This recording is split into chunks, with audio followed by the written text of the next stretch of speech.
A very good morning to everyone. Welcome or welcome back to the channel. So, in today's class, we'll be beginning with a new chapter known as Is Matter Around Us Pure? It is the second chapter of chemistry, class 9. तो इस chapter को शुरू करने से पहले मैं एक बार recap करना चाहूंगी कि हमने लास्ट चैप्टर में क्या क्या किया था। हमारी सबसे पहली वीडियो में हमने 3 टॉपिक कवर किए थे, इनफैक्ट 4। हमने पढ़ा था कि मैटर क्या होता है। तो matter is anything that has a mass and volume and it occupies some space. उसके बाद हमने उनकी प्रॉपर्टीज किए थे, कैरेक्टरिस्टिक्स किए थे, एंड उसी वीडियो में हमने लास्टली स्टेट्स ऑफ मैटर को डिस्कस किया था। हमारे 3 स्टेट्स ऑफ मैटर होते हैं, right? Solid, liquid and gas. उसके बाद नेक्स्ट वीडियो में हमने फेस ट्रांसफॉर्मेशन के बारे में पढ़ा था, लेटेंट हीट के बारे में पढ़ा था। फेस ट्रांसफॉर्मेशन क्या होता है? Inter conversion of the states of matter. कि जैसे कि मैं सॉलिड को लिक्विड में कैसे चेंज करूँ, लिक्विड को गैस में कैसे कन्वर्ट करूँ। उसके बाद हमने लेटेंट हीट के बारे में पढ़ा था। लेटेंट हीट जो होती है वो हेल्प करती है in the movement of the particles. In the next video, we studied about evaporation, the factors of evaporation, and how evaporation causes cooling. Lastly, हमने जो वीडियो की थी हमारा lecture 4, we studied some important questions and they're very important from that chapter. Except for that, we'll be practicing some more questions in the sample paper once we are done with chemistry.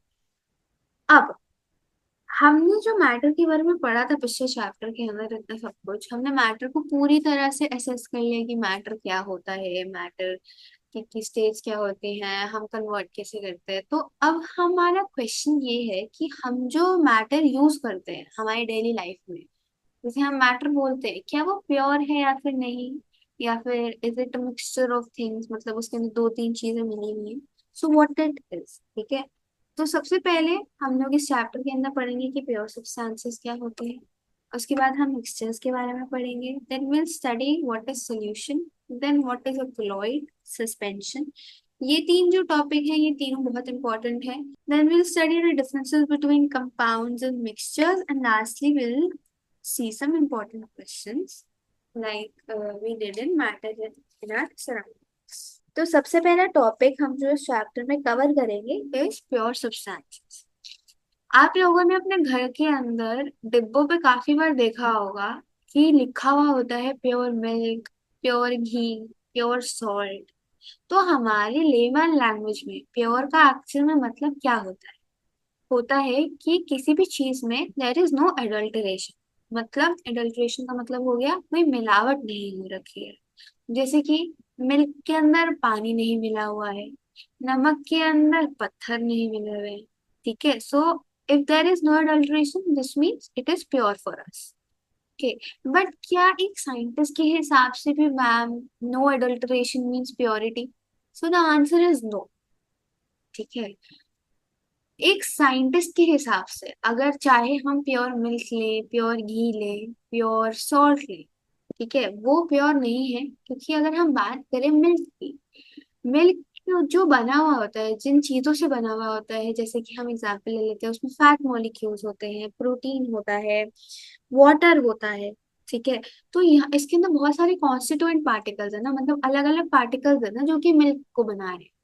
इसके अंदर कोई एक similar particle नहीं है जो कि milk को बना रहे हैं। तो इसीलिए ये क्या होता है, प्योर नहीं होता है अकॉर्डिंग टू अ साइंटिस्ट। तो फिर प्योर का मतलब क्या होता है? प्योर का मतलब ये होता है कि जिस भी चीज की हम बात कर रहे हैं उसके सारे के सारे पार्टिकल्स, सारे के सारे कॉन्स्टिट्यूएंट पार्टिकल्स आर सेम, ठीक है। तो इसका मतलब क्या हुआ? इसका मतलब ये हुआ, हम एक एग्जांपल से समझ लेते हैं। दिस इज अ बीकर और उस बीकर के अंदर पानी है, ठीक है। अब ये पार्टिकल्स है मेरे लिक्विड के। अब मुझे पहले से ही पता है कि मेरा जो वाटर का कॉम्पोजिशन होता है, अगर केमिकल कॉम्पोजिशन देखो तो मुझे पता है मेरे हाइड्रोजन के 2 पार्टिकल्स होते हैं एंड मेरा ऑक्सीजन का एक पार्टिकल होता है। तो फिर आई नो कि जितने भी वाटर के पार्टिकल्स हैं उसके अंदर हर एक पार्टिकल का यही केमिकल कॉम्पोजिशन होगा, राइट। किसी का ऐसा तो नहीं होगा कि HO है तो वो तो कोई और ही पार्टिकल है ना, then that particle is not a water, ठीक है। तो मुझे ये पता है कि हर एक पार्टिकल H2O की केमिकल नेचर का होगा। तो this means all the constituent particle have the same chemical nature, okay. अब थोड़ा सा ट्विस्ट कर लेते हैं कि मैम मैंने वाटर के अंदर सॉल्ट मिला दिया, क्या ये अभी भी प्योर सब्सटेंस है? तो हम ये फिर से बना लेते हैं, ये रहे मेरे सॉल्ट के पार्टिकल्स। ठीक है, मुझे पता है कि मेरे सॉल्ट के पार्टिकल्स इंटरमिक्स हो जाएंगे। अब इनको मैं NaCl मार्क कर देती हूँ, मुझे पता है इनका केमिकल कॉम्पोजिशन क्या होता है, NaCl होता है सॉल्ट का। अब क्या मुझे आप एक चीज बताइए, ये जो हमारा जो भी हमारा आया, ठीक है, हमारा वाटर प्लस सॉल्ट जो निकला, क्या ये इसके अंदर क्या एक ही टाइप के कॉन्स्टिट्यूएंट पार्टिकल्स हैं? नहीं, इसके अंदर अब दो टाइप के कॉन्स्टिट्यूएंट पार्टिकल्स हैं। पहला है वाटर का H2O एंड सेकंड है NaCl सॉल्ट का। इसका मतलब salt plus water is not pure substance, but individually if we consider salt and water then they will be pure substances. ठीक है, एक तो एक बार लिख लेते हैं प्योर सब्सटेंसेस क्या होते हैं। Pure substances are the substances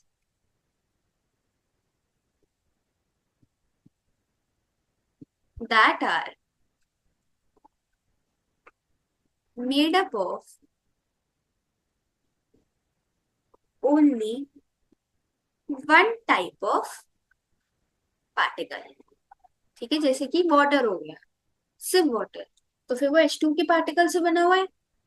ठीक है, और अगर मैं सिर्फ सॉल्ट इंडिविजुअली लूंगी तो फिर वो NaCl के पार्टिकल से बना हुआ है। कॉन्स्टिट्यूएंट पार्टिकल्स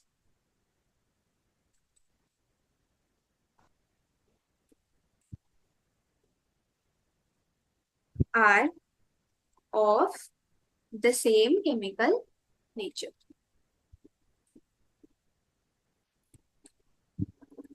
ठीक है, तो प्योर सब्सटेंसेस कौन से सब्सटेंसेस होते हैं? जिनके जो कॉन्स्टिट्यूएंट पार्टिकल होते हैं उन सबका केमिकल नेचर सेम होता है, या फिर वो एक ही टाइप के पार्टिकल से बने। अब प्योर सब्सटेंसेस तो हमने समझ लिया। अब प्योर सब्सटेंसेस के होते हैं दो टाइप। ठीक है, सबसे पहला हमारा होता है एलिमेंट्स एंड सेकंड होते हैं हमारे कंपाउंड्स। अब हम इंडिविजुअली इन दोनों के बारे में बात करेंगे। एलिमेंट्स के बारे में सबसे पहले बात करते हैं, एलिमेंट्स क्या होते हैं। So elements is a basic form of matter that cannot be broken down into simpler substances by chemical reactions. Element जो होते हैं वो बेसिक फॉर्म ऑफ मैटर होते हैं। बेसिक से यहाँ पर क्या मतलब है, आप लोगों ने फंडामेंटल चैप्टर पढ़ा होगा and you must have gone through a line which says कि cell is the basic structural and functional unit of life. Right, तो बेसिक का मतलब क्या होता है? बेसिक का मतलब होता है सबसे छोटा, एंड हर एक चीज उससे बनी हुई है। ठीक है, लाइक मैंने पढ़ा था ना, सेल से टिश्यूज बने हुए हैं, टिश्यूज से ऑर्गन बने हुए हैं। ठीक है, तो एलिमेंट से हर एक चीज बनी हुई होती है। ठीक है, तो element is a basic form. ठीक है, basic form of matter that can not be broken down into simpler substances. क्यों? क्योंकि वो सबसे छोटा होता है, उससे नीचे में कहाँ ही जाओ। तो सारी चीजें जो बनी होती है वो एलिमेंट से बनी हुई होती है into simpler substances by chemical reactions. और ये जो है एलिमेंट्स जो है they can not be broken down into simple substances by chemical reaction. Pure substances के अंदर हम हर बार केमिकल रिएक्शंस की ही बात करेंगे, नॉट फिजिकल रिएक्शंस। अब आपके दिमाग में थोड़ा सा डाउट होगा कि केमिकल रिएक्शंस में कैसे कैसे आते हैं। तो इसके अंदर आ गया बर्निंग आ गया, ठीक है, इलेक्ट्रिफिकेशन आ गया। ठीक है, तो ये सारी चीजें होती है केमिकल रिएक्शन में, जिसमें केमिकल प्रॉपर्टीज बदल रही है, जिसमें एक नया ही सब्सटेंस बनता है। फिजिकल रिएक्शन जो होते हैं उसके अंदर यूजुअली नया सब्सटेंस नहीं बनता है। जैसे कि फिजिकल रिएक्शन हो गई, इवेपोरेशन हो गया, मेल्टिंग हो गई, बॉइलिंग हो गई। ठीक है, वाटर का सिर्फ स्टेट चेंज हो रहा है अगर हम देखें, लेकिन वो उसकी जो प्रॉपर्टीज है, लाइक उसके जो पार्टिकल्स हैं वो अभी भी H2O के ही बने हुए हैं। केमिकल रिएक्शन में अगर हम करेंगे वाटर का तो H2O जो होगा उसकी प्रॉपर्टी ही बदल जाएगी, मतलब या तो फिर हाइड्रोजन अलग हो जाएगा और ऑक्सीजन अलग हो जाएगा। ठीक है, तो that is chemical reaction. For example HOCO and Fe, hydrogen, oxygen, copper and iron. अब आप लोग ये जो इमेज देख रहे हैं, this is a periodic table, this will come mostly in atoms and molecules, and it will majorly be prioritized next year। तो अभी इसके ऊपर इतना ध्यान देने की जरूरत नहीं है, बट ये मैंने यहाँ पे इसलिए लगाया है ताकि आप देख सके कि ये सारे जो है, ये सारा जो पीरियोडिक टेबल है, all of these are elements. Okay, like ये हमारा सबसे पहला एलिमेंट होता है हाइड्रोजन, फिर हो गया लिथियम, बेरियम, ठीक है, तो ये सारे जो है हमारे क्या होते हैं, एलिमेंट्स। ठीक है, इससे छोटा कुछ हो ही नहीं सकता, सारी चीजें इससे ही बनी। उसके बाद the term element was introduce by Robert Boyle in 1661। जो टर्म एलिमेंट है वो रॉबर्ट बॉयल ने इंट्रोड्यूस किया था 1661 में। But Antoine Laurent Lavoisier was the first to establish an experimentally useful definition of an element. मतलब एंटनी लॉरेंट लेवॉइजर ने experimentally prove किया था उसकी डेफिनेशन को। किसकी डेफिनेशन को? एलिमेंट की डेफिनेशन। हम पढ़ेंगे कि एलिमेंट की भी तीन टाइप होते हैं। सबसे पहला होता है मेटल, दूसरा होता है नॉन मेटल एंड तीसरा होता है हमारा मेटलॉइड्स। अभी तक हमने क्या पढ़ा? हमने सबसे पहले प्योर सब्सटेंसेस के बारे में पढ़ा था। ठीक है, सबसे पहले हमने प्योर सब्सटेंसेस के बारे में पढ़ा था एंड मैंने ये पढ़ा कि मेरे प्योर सब्सटेंसेस के दो टाइप होते हैं, एलिमेंट एंड दूसरा होता है हमारा कंपाउंड, जिसके बारे में भी हम पढ़ेंगे। अभी हम एलिमेंट के बारे में पढ़ते हैं। ठीक है, अब एलिमेंट के भी तीन टाइप होते हैं, that are metal, non metals and metals. सबसे पहले मेटल को पढ़ते हुए, मेटल तो आप लोगों ने पहले से ही देखा होगा, यहाँ पर एग्जाम्पल्स में भी लिखे हुए हैं। Gold, silver, copper, iron, sodium etcetera, ये सारे क्या होते हैं? मेटल्स होते हैं। ठीक है, इसके अंदर एक छोटा सा एक्सेप्शन होता है which is of mercury. So mercury is the only metal that is liquid at room temperature. Room temperature क्या होता है? जो अभी आपके आसपास एटमॉस्फेयर में, एनवायरमेंट में टेम्परेचर होता है, उसे हम रूम टेम्परेचर लेके चलते हैं। ठीक है, जैसे कि अगर आप अपने फोन की स्क्रीन खोलोगे, आपके फोन की स्क्रीन पे वो टेम्परेचर आ रहा होगा, तो अभी मेरे फोन की स्क्रीन पे 27 डिग्री सेल्सियस है। तो 27 डिग्री मेरा रूम टेम्परेचर है। ठीक है, तो मर्क्यूरी जो है वो एक ऐसा मेटल है जो कि लिक्विड होता है रूम टेम्परेचर पे। बाकी के सारे जो होते हैं वो सॉलिड होते हैं। जैसे कि अगर मैं गोल्ड ले लूँ, सिल्वर ले लूँ, इन सबको गर्म करना पड़ता है।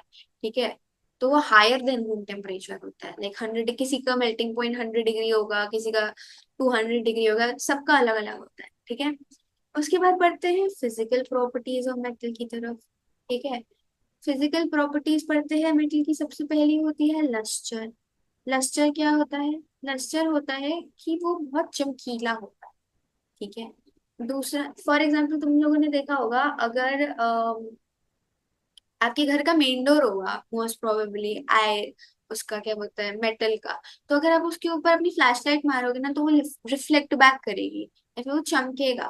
तो फिर वो लस्टर, इसका लस्टर का मतलब ये होता है कि वो चमकेगा या फिर it will reflect back the light. उसके बाद होता है मैलेबल होते हैं। कलर क्या होता है? सिल्वरली ग्रे होता है या फिर गोल्डन येलो होता है। उसके बाद डक्टाइल होते हैं। कंडक्टर्स होते हैं। कंडक्टर्स क्या होते हैं? मतलब इलेक्ट्रिसिटी को सप्लाई करते हैं वो अच्छी तरह से। तभी हमारी जो वायर्स होती हैं वो कॉपर की होती हैं। क्यों? क्योंकि copper is a very good conductor. उसके बाद सोनोप्स। अभी हम इन चीजों के बारे में अभी ही नीचे पढ़ेंगे नोट के अंदर, तो ऐसे स्ट्रेस करने की बात नहीं है। मैलेबिलिटी का मतलब क्या होता है? मैलेबिलिटी होता है it is the ability of a material to be hammered into thin sheets. मतलब कोई भी चीज जो है वो थिन शीट्स में बन पा रही है। जैसे कि आपने देखा होगा एल्यूमिनियम, एल्यूमिनियम फॉयल जो होता है, एल्यूमिनियम भी एक मेटल है। ठीक है, वो फॉयल क्या होता है? थिन शीट्स में होता है। तो एल्यूमिनियम क्या होता है? It is malleable. जो मेटल्स होते हैं वो मैलेबल होते हैं। एंड सिमिलरली डक्टाइल क्या होता है? डक्टाइल का मतलब होता है the ability of a metal to be drawn into wires. ठीक है, मतलब वायर्स में बन सकते हैं। अगर एक मेटल, जैसे कि हमने कॉपर अभी थोड़ी देर पहले लिया था, कॉपर जो है वो डक्टाइल है। क्यों? क्योंकि हम उससे वायर बना सकते हैं, it can be drawn into wires. Okay, अब नॉन मेटल्स के एग्जांपल्स क्या हो गई? Hydrogen, oxygen, carbon. कार्बन का एक सप्लीमेंट होता है, सब्स्टिट्यूट होता है कोल। ठीक है, ब्रोमाइन एक्सेट्रा। फिजिकल प्रॉपर्टीज क्या होती है नॉन मेटल की? सबसे पहला होता है that they are present in variety of colours. Coal का कलर ब्लैक होता है, ब्रोमाइन का कुछ और होता है। They are poor conductors of heat. Right, ये जो ये इजीली हीट को या फिर इलेक्ट्रिसिटी को ट्रांसमिट नहीं करते हैं। ठीक है, they are not lustrous, they are not sonorous and they are not malleable. Sonorous का मतलब ये होता है कि अगर मैं किसी चीज को हिट कर रही हूँ तो दे आर क्रिएटिंग साउंड। तो अगर आप अपने मेन गेट को अगर हिट करोगे, चाहे पेंसिल हो, पेन हो, हैमर हो, किसी से भी हिट करो, it will create some sound. तो मेटल्स जो होते हैं वो सोनोरस होते हैं, नॉन मेटल सोनोरस नहीं होते। ठीक है, अगर मैं हिट करूंगी, फॉर एग्जाम्पल पेपर है, पेपर को मैं हिट करूंगी तो it will not create sound. अब कर अकेले हिट कर, ठीक है। And they are not malleable, that means that they cannot be drawn into thin sheet. Metal और नॉन मेटल के अंदर भी डिफरेंशिएशन आ सकता है, तो आप मेटल के अंदर जो पॉइंट लिखोगे उसका बिल्कुल विपरीत आपको नॉन मेटल के अंदर लिखना है। Moving on with metalloids, metalloids के एग्जांपल हो गए boron, silicon, germanium etcetera. Metalloids have intermediate properties between those of metals and non metals. इसका मतलब मेटेलॉइड्स के अंदर कुछ प्रॉपर्टीज मेटल्स की होती हैं एंड कुछ प्रॉपर्टीज नॉन मेटल्स की होती हैं। नोट की तरफ बढ़ते हुए, नोट क्या कह रहा है हमारा कि the number of elements, there are more than 100 number of elements, okay. 92 जो है वो नेचुरली रख देंगे, मतलब हमें वो एनवायरमेंट से मिलते हैं, एंड बाकी सारे जो है वो मैन मेड है। ये वाला जो नोट है ना, ये 1 मार्कर के अंदर आने की बहुत ज्यादा एक्सपेक्टेंसी है, तो एक बार इसको भी ध्यान से पढ़ लेना। देन दूसरा पॉइंट कह रहे हैं majority of the elements are solid, सारे के सारे नहीं, but most of the elements जो है वो सॉलिड फॉर्म में प्रेजेंट है। गैशियस स्टेट वाले एलिमेंट्स 11 है। Bromine and mercury are liquid at room temperature. Bromine और मर्क्यूरी जो है ये नॉन मेटल है, ध्यान रखना, ये नॉन मेटल है, और मर्क्यूरी जो है वो मेटल है, ठीक है। They both are liquid at room temperature. उसके बाद gallium caesium becomes liquid at temperature slightly above room temperature।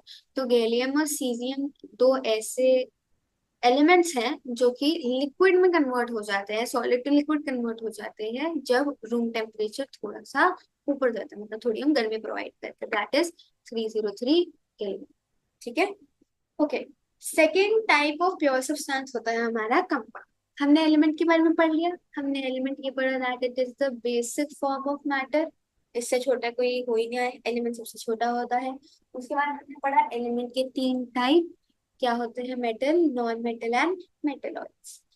अब कंपाउंड क्या होते हैं, तो कंपाउंड एक ऐसा सब्सटेंस होता है बच्चों जिसके अंदर दो या दो से ज्यादा एलिमेंट्स को केमिकली रिएक्ट कराया जाता है, ठीक है, और फिर एक कंपाउंड बनता है, ठीक है। तो it is a substance made up of 2 or more elements chemically combined. Chemically combined is very important, बहुत ध्यान रखना।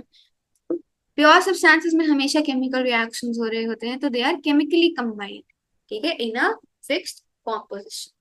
फॉर एग्जाम्पल अगर मैं यहाँ पर एग्जाम्पल लूं, H2O, आप वाटर का कोई भी पार्टिकल उठा लो, उस हर एक पार्टिकल के अंदर यू विल नोटिस कि आपके 2 पार्टिकल ऑफ हाइड्रोजन होंगे और एक एलिमेंट या फिर पार्टिकल ऑफ ऑक्सीजन, ठीक है। कोई भी वाटर का पार्टिकल उठा लो।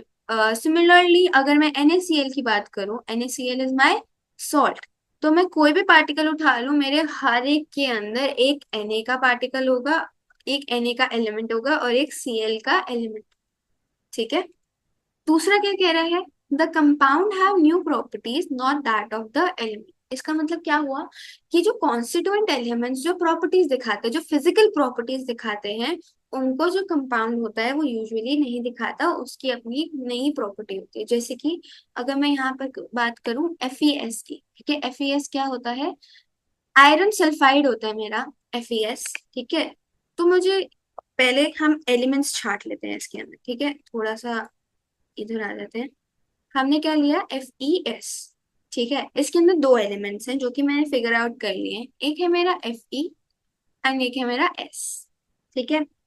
अब मुझे पता है कि ये दोनों जो होते हैं, मुझे, हम लोग मैग्नेटिज्म की बात कर रहे हैं, ठीक है, ये मैग्नेटिज्म शो करता है। मैग्नेटिज्म क्या होता है, मतलब वो मैग्नेट अगर मैं इसके आसपास रखूंगी तो ये मैग्नेट से चिपक जाएगा, ठीक है। तो मुझे पता है कि आयरन जो है वो मैग्नेटिज्म शो करता है, सल्फर नहीं करता, ओके। बट अगर मैं FeS की बात करूंगी ना बेटा, तो FeS will not show magnetism, क्योंकि एक कंपाउंड जो होता है वो कभी भी उसके constituent elements that is Fe and S उसकी प्रॉपर्टीज नहीं शो करता है, ठीक है। तो एक बार फिर से वाला पॉइंट पढ़ लेते हैं, the compound have new properties not that of the elements. For example FeS will not show magnetism but Fe as an element, मतलब आयरन अगर हम इंडिविजुअली देखें तो इट विल शो मैग्नेटिज्म, ठीक है। समझ आया? कंपाउंड्स क्या होते हैं? कंपाउंड्स जो होते हैं वो दो या दो से ज्यादा एलिमेंट्स को जब हम केमिकली कंबाइन करते हैं इन अ फिक्स्ड कॉम्पोजिशन। ठीक है, कॉम्पोजिशन जो होता है वो फिक्स होता है। मतलब अगर H2O की बात करें तो दो पार्टिकल ऑफ हाइड्रोजन और दो पार्टिकल्स ऑफ ऑक्सीजन। ठीक है। सिमिलरली अगर NaCl की बात करें तो एक पार्टिकल ऑफ Na एंड एक पार्टिकल ऑफ Cl। दूसरा पॉइंट हमने क्या पढ़ा कि कंपाउंड जो होता है उसकी अपनी अलग प्रॉपर्टीज होती हैं और वो एलिमेंट की प्रॉपर्टीज यूजुअली शोकेस नहीं करता है। उसके अंदर हमने एग्जांपल लिया FeS का। It does not show magnetism, but हमारा जो आयरन इंडिविजुअली अगर एज एन एलिमेंट देखे वो मैग्नेटिज्म शो करता है। Second topic of the video is mixtures. हमने पहले पढ़ा इससे कि प्योर सब्सटेंसेस क्या होते हैं, प्योर सब्सटेंसेस किन किन टाइप के होते हैं, एलिमेंट्स और कंपाउंड्स क्या होते हैं। ठीक है। अब हम पढ़ेंगे मिक्सचर्स क्या होते हैं। तो mixtures is a combination of various pure substances. जब बहुत सारे प्योर सब्सटेंसेस को साथ में मिक्स किया जाता है तो फिर हमारा क्या बनता है? मिक्सचर बनता है। ठीक है, तो mixture is a combination of various pure substances. अगर मैं एग्जांपल लूं, salt plus water, sugar plus water, sand plus iron filing ले लो, कुछ भी ले लो। ठीक है, all of these are mixtures. हमारा लेमोनेड भी मिक्सचर ही होगा, शिकंजी भी मिक्सचर होगी। ठीक है। So they can be physically separated from each other. यहाँ पे physically is very important. Physically क्यों? क्योंकि हम लोग फिजिकल रिएक्शन से इनको अलग कर सकते हैं। फॉर एग्जाम्पल एवापोरेशन हो गया, मेल्टिंग हो गया। अगर मैं एग्जांपल लूँ सॉल्ट प्लस वाटर का, जो कि अभी मैंने थोड़ी देर पहले भी मेंशन किया था, सॉल्ट प्लस वाटर को हम लोग इवापोरेशन के थ्रू अलग कर सकते हैं। राइट। तो वो हो गया एक फिजिकल प्रोसेस। हमें केमिकल रिएक्शंस की इसके अंदर जरूरत नहीं पड़ती है। अब आगे बढ़ते हुए एग्जाम्पल्स क्या हुए मिक्सचर के? Sea water, sugar water, soil etcetera. ठीक है, सॉइल के अंदर सॉइल मिक्सचर क्यों है? क्योंकि उसके अंदर बहुत सारी चीजें होती हैं, इंसेक्ट्स होते हैं, यानी कैर केसेस होते हैं, इतने सारे न्यूट्रिएंट्स प्रेजेंट होते हैं, मिनरल्स वगैरह, पानी, सब कुछ बहुत कुछ प्रेजेंट होता है सॉइल के अंदर। तो ठीक है। अब हम पढ़ेंगे टाइप्स ऑफ मिक्सचर्स के बारे में। हमने टाइप्स ऑफ प्योर सब्सटेंसेस के बारे में पढ़ा था, तो अब हम टाइप्स ऑफ मिक्सचर्स के बारे में भी पढ़ेंगे। तो हमारे दो टाइप के मिक्सचर्स होते हैं। सबसे पहला होता है हमारा होमोजेनस मिक्सचर एंड सेकंड होता है हमारा हेट्रोजेनस मिक्सचर। सबसे पहले हम पढ़ेंगे होमोजेनस मिक्सचर के बारे में। तो होमोजेनस मिक्सचर क्या होते हैं? It is a mixture that has uniform composition throughout and it is known as homogeneous mixture. तो यूनिफॉर्म कॉम्पोजिशन का यहाँ पर क्या मतलब है? अब इसके अंदर हम एक एग्जांपल से समझेंगे। हम मिलाते हैं पानी के अंदर नमक। ठीक है, मुझे पता है कि पानी के अंदर मैं नमक मिलाऊंगी तो नमक डिजोल्व हो जाएगा। अब चाहे मैं पहला घूंट लूं, दूसरा घूंट लूं, तीसरा घूंट लूं, चाहे मैं आखिरी घूंट ही क्यों ना ले लूं, मुझे हर बार उतना ही नमकीन लगेगा पानी।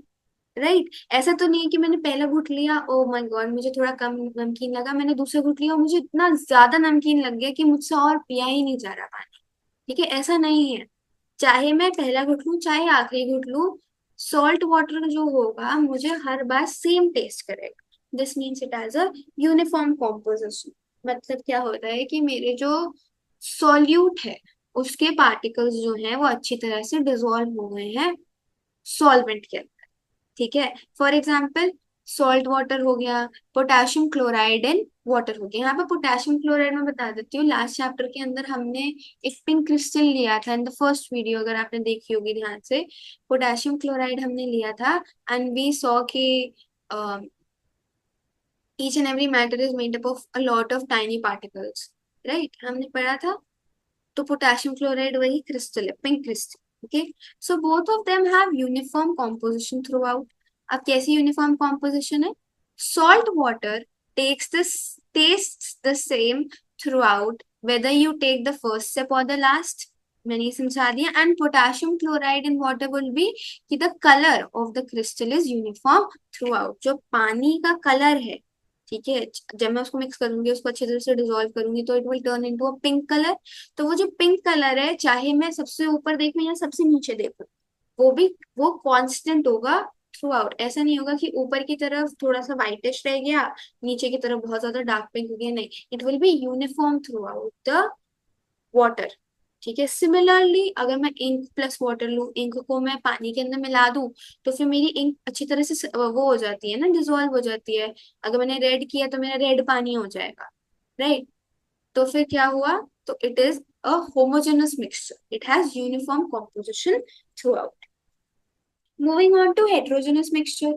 हेट्रोजेनस मिक्सचर जो होते हैं ना, वो होमोजेनस मिक्सचर के बिल्कुल विपरीत होते हैं।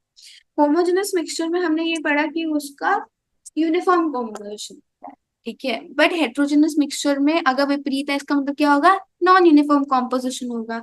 सो a mixture that does not have uniform composition throughout, that is has non uniform composition, is known as a heterogeneous mixture. अगर इसके अंदर मैं एग्जांपल लूँ, ये वाली एक्टिविटी आप घर पे भी कर सकते हैं। आप थोड़ा सा सॉइल लेके आइए और उसको ना पानी के अंदर आके मिला दीजिए। अगर आप उसको थोड़ी देर के लिए ऐसे रख देंगे साइड में, तो आप हमेशा ये देखेंगे कि हमारा जो ऊपर की साइड का पानी है ना, जो सरफेस की साइड का है, वो थोड़ा सा क्रिस्टल क्लियर, वही क्रिस्टल क्लियर होना शुरू हो जाएगा। एंड सारे के सारे जो सॉइल के पार्टिकल्स होंगे वो नीचे सस्पेंड हो जाएंगे या फिर सेटल डाउन हो जाएंगे, ठीक है। तो दिस मीन्स ये कॉम्पोजिशन थ्रू आउट नहीं है ना, वो सारा का सारा सॉइल जो है वो ऊपर की तरफ सेटल नहीं हो रखा, वो सारा का सारा नीचे की तरफ आ गया, ठीक है। So it has non uniform composition. Example, soiled in water and sand and salt. Soil and water का क्या हो गया, when soil is mixed in water, the heavier particles settle down on the bottom of the container and the lighter particles float on top. और अगर मैं sand and salt का लूँ, तो सैंड एंड सॉल्ट का ये हो जाएगा कि मैंने सैंड और सॉल्ट मिक्स किया, और मैं जब भी उसको स्पून से या फिर किसी भी चीज से उठाऊंगी, तो ये श्योरिटी नहीं है कि मेरा सैंड और सॉल्ट का 50-50 वो होगा या फिर 70-30 होगा। इट इज नॉट श्योर, कभी किसी स्पून में शायद 50% सैंड 50% सॉल्ट आ रहा हो, किसी स्कूप में मेरा 70% सैंड 30% सॉल्ट आ रहा हो। So it is not uniform, ठीक है। तो हेट्रोजेनस मिक्सचर क्या होता है, जिसका नॉन यूनिफॉर्म कॉम्पोजिशन होता है। So this is it for this lecture. In the next lecture, we'll study about solution, colloidal suspension. इस लेक्चर में हमने क्या किया, प्योर सब्सटेंसेस के बारे में पढ़ा एंड हमने मिक्सचर्स के बारे में पढ़ा, ठीक है। I hope you really like the video. See you in the next class, bye bye.